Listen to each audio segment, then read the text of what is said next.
Assalamualaikum warahmatullahi wabarakatuh. Perkenalkan, nama saya Jihan Sopiana. Saya dari kelas HK20E akan mengerjakan tugas Hukum Tata Negara, dosen pengampu Bapak CSA Teddy Lesmana SHMH. Baik, langsung saja. Dinamika negara hukum Indonesia antara Rechtsstaat dan Rule of Law. Baik, langsung saja. Dinamika negara hukum Indonesia antara Rechtsstaat dan Rule of Law. Yang pertama ada abstrak. Negara hukum Indonesia bersumber pada Pancasila dan Undang-Undang Dasar 1945.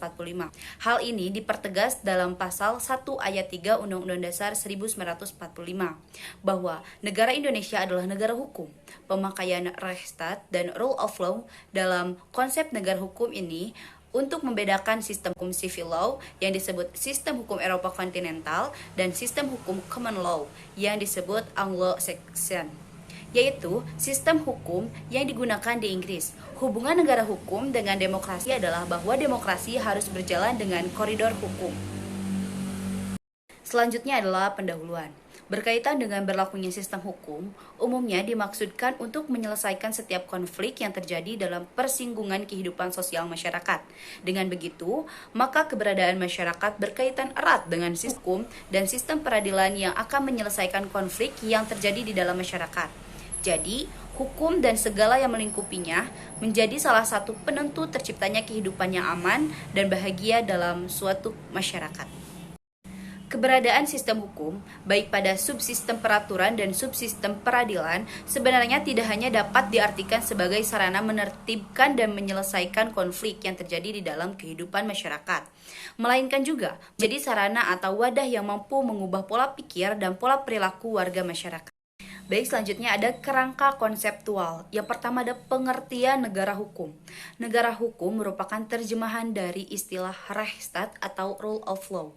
Rechtsstaat atau Rule of Law itu sendiri dapat dikatakan sebagai bentuk rumusan yuridis dari gagasan konstitusional. Oleh karena itu, konstitusi dan negara atau hukum merupakan dua lembaga yang tidak terpisahkan.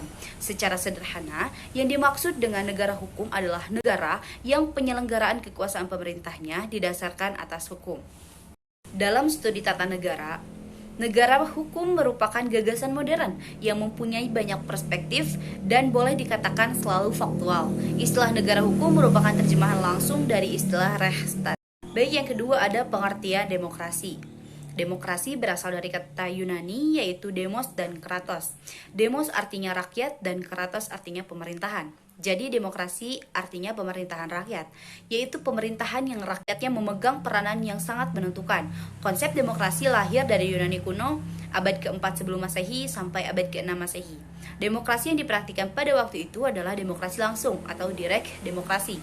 Artinya hak rakyat untuk membuat keputusan-keputusan politik dijalankan secara langsung oleh seluruh rakyat dan warga negara. Keikutsertaan rakyat secara langsung dalam pemerintahan pada waktu itu merupakan pemerintahan dengan demokrasi langsung. Baik, selanjutnya adalah pembahasan. Yang pertama ada konsep negara hukum Indonesia. Konsep negara hukum Indonesia berbeda dengan konsep negara hukum yang dianut oleh kelompok Anglo-Saxon dan Eropa kontinental. Karena pada kedua kelompok tersebut, konsep negara hukum didasarkan pada paham liberal individualitis. Sedangkan negara hukum Indonesia didasarkan pada pandangan hidupnya sendiri yaitu Pancasila. Perbedaan lainnya terletak pada masalah kedudukan individu terhadap masyarakat dan hak serta kewajiban individu terhadap masyarakat. Dalam konsep negara hukum Anglo-Saxon dan Eropa kontinental diberikan porsi kebebasan individu secara besar. Sedangkan di Indonesia berdasarkan pandangan hidup dan latar belakang sejarah, maka peranan negara cukup besar terhadap kepentingan rakyatnya. Hal ini dituangkan dalam pembukaan Undang-Undang Dasar 1945 alinea keempat. Yang kedua adalah hubungan negara hukum dengan negara demokrasi. Hubungan antara negara hukum dengan demokrasi dapat dinyatakan bahwa negara demokrasi pada dasarnya adalah negara hukum. Negara hukum hanyalah satu ciri dari negara demokrasi. Negara hukum adalah syarat pertama dan utama bagi negara demokrasi. Konsep negara hukum erat kaitannya dengan konsep negara demokrasi. Kedua konsep itu saling isi-mengisi dan merupakan prasyarat dari satu terhadap yang lainnya. Jadi kesimpulannya, negara hukum Indonesia memiliki keistimewaan dibanding dengan konsep negara hukum lainnya. Baik konsep Rechtsstaat maupun konsep rule of law, negara hukum Indonesia memodifikasi unsur-unsur negara hukum dalam konsep Rechtsstaat maupun konsep rule of law sesuai dengan cita hukum negara Republik Indonesia yang berlandaskan Pancasila. Operasionalisasi dari konsep negara hukum Indonesia dituangkan dalam konstitusi negara, yaitu Undang-Undang Dasar 1945. Undang-Undang Dasar 1945 merupakan dasar negara yang menempati posisi sebagai hukum tertinggi dalam tertib hukum atau legal order Indonesia. Cukup sekian presentasi yang saya sampaikan, kurang lebihnya mohon dimaafkan. Terima kasih. Wassalamualaikum warahmatullahi wabarakatuh.